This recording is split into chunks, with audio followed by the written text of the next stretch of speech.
Hey, what is going on, guys? DoomZeus here, and today I'm bringing you another gameplay commentary over on the We Are Doom Clan channel. The gameplay that you guys are watching in the background is actually 107 kills using Assault on the map Whiteout in some 9v9 domination. Yes, this is Ground War, so that means it is on a next-gen console, which is the Xbox One, and it's done by DoomZoom, who you guys haven't seen in a while. He actually took a 1 or 2 week break, so that's why you guys probably haven't seen too many gameplays from him on this channel in the last couple weeks. But yeah, he's bringing it back full swing, as you can see from a gameplay like this. 100 pluses are not easy to come by any means, even with the Ground War setting being in the Xbox One Call of Duty Ghost version. So before I get into the topic at hand, which is going to be next-gen consoles, I do want to let you guys know to go down in the description and check out his channel, because like I said, he has come back from his 1 or 2 week break. So definitely go over and sub. I do believe he just hit 30k subscribers too. So if we can get into 50k or even 60k by the end of Ghost, that'd be pretty cool. So I want each and every one of you guys to go sub to his channel along with mine. Now, also, before I get into the commentary at hand, I also want to discuss that some of the selections he made in the Assault Strike package that he's using.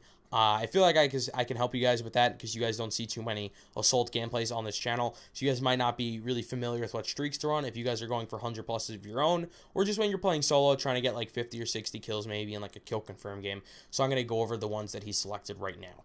So the ones he has are the Sentry Gun, the Battle Hind, and the Helo Pilot. So let's go through those one by one. The first one, Sentry Gun, a lot of people can switch this out between the Sentry Gun and the IED. However, I feel that the Sentry Gun is overall the better kill streak. Yes, it's a little bit higher of a streak. It's a 6 or 7, I believe, whether or not you have hardline on. However, it can, if you're looking into the spawn, right, or you're in some kind of building, you can put it behind you or to the right or left, and it can protect a spot that maybe you can't look at all the time if you're looking into their spawn trying to kill them as they're coming at you. Maybe one guy's going to go try to flank around, and that's what the Sentry Gun's there to pick them off. They're going to get at least 2 or 3 kills, I believe. They're pretty hard to shoot down. They're not like, or shootout. They're not as easy as it was in Black Ops 2, where you just throw an EMP grenade. I'm not 100% sure whether or not you can go up behind them and knife them or run at them if you have Blind Eye. But not a lot of people use Blind Eye, period. I believe Blind Eye protects you from Sentry Guns. Again, I'm not 100% sure about that. It's not really a perk I've been using too much. But I believe Blind Eye protects you from Oracles. That's the only reason I think you would really use it. So yeah, Sentry Gun, and the IED I think is better on some close range maps. Like the map he's playing on Whiteout, really the only good place to put an ID, in my opinion, would probably be the B flag. But he's staying in the general area where the enemy really can't get to the B flag. The building that he was sitting in a lot of this game, especially during the first streak, they really can't make their way to the B flag the way he's killing them, especially the way he has the Sentry Gun set up behind him and whatnot. So that's really not an option. But the IED is good, but it is also pretty easy to shoot out, to shoot down, or rather. And yeah, it's really easy to just not go in the proximity of it and sit outside and just kind of shoot it. But the IEDs are definitely annoying, and they'll make the enemy not want to go back there even after it's destroyed, trust me.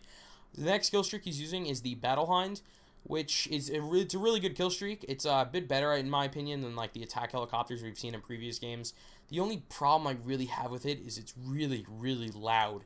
It's obnoxiously loud. Like, even if it's your own teammates or it's your own Battle Hind that you call in, it is really obnoxiously loud with the rockets going off, and just when it's flying around, it's just really loud. And going from having like the stealth chopper in Black Ops 2, which is, you know, really quiet, that's why it was a stealth chopper, and to the definitely not stealth chopper in this game, it's pretty ridiculous. I mean, I think they should lower that a little bit. I mean, I highly doubt they're going to do that. I'm probably the only one really complaining about that in this game, but we'll have to wait and see. And then the last one he's using is the only controllable kill streak that he's using, and is the Helo Pilot, which is a bit better than the Loki, not just because it's less kills. I believe the Loki's 14 or 15, whether or not using hardline. And I feel like the Helo Pilot's definitely a lot better on most maps. The Loki takes a bit more skill, however, in my opinion, but it's kind of like the MW2 debate on which one's better, the AC-130 or the Chopper Gunner. I was always more of a Chopper Gunner guy, and I feel like the Helo Pilot's a little bit better in this game. I don't know. I've never really liked the AC-130, not just because of the time limit, but I just felt it was a little bit harder to use. But it was definitely also rewarding when you got like 6 or 7 men rockets with the AC-130. It was definitely pretty cool. However, he does get a pretty good amount of kills in this game with the Helo Pilot, since it's on Whiteout, which is a pretty open map, and not a lot of them seem to be using the perk that protects you from the Helo Pilot. I'm not really sure. It might be Blind Eye. But they've split up a lot of the perks that we know they kind of like split up the pros and whatnot between different perks. It might be in COD. I'm not really 100% sure. So that's all I have to talk about with his assault kill streaks. These are definitely the ones that I would recommend, especially if you're playing on ground war. So let's get into the topic that I discussed at the beginning, which is going to be whether or not you guys should get next-gen consoles and my quick thoughts on them, because I only have about like 2 minutes left in this commentary. So like I said, I have the PS4. I have it right here in my setup. I have it right next to me, next to my Xbox 360. And my brother downstairs on his setup, he's got the Xbox One setup. So I've got a pretty decent amount of playing time on both of them.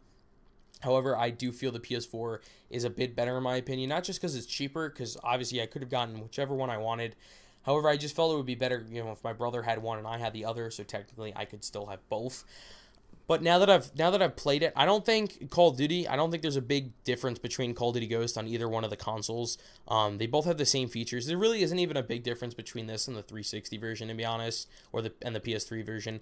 Because the hit detection feels a little bit better and the connection's a bit smoother. However, there's they didn't patch the guard dogs or anything like that. They kind of just took everything they had in the Xbox 360 version and brought it onto the disc for the next gen consoles, minus the exception of them adding ground war, which is really not worth buying a next gen console. There's a lot of hype around that. People were talking about buying their next gen consoles just to play Call of Duty Ghost Ground War. It's definitely not worth it in my opinion. I've played a fair amount of it on the PS4, and the maps that are in there, they kind of suck. There really isn't too many good maps. I still tend to stay with 6v6 domination, which I could just do on my Xbox 360. So if you plan on buying a next-gen console, whether or not you're going to buy the PS4, I would base it more on the single-player exclusive games that they have on each of them.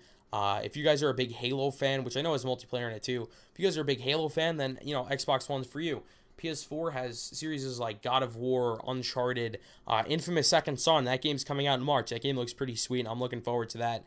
Titanfall is also for the Xbox One.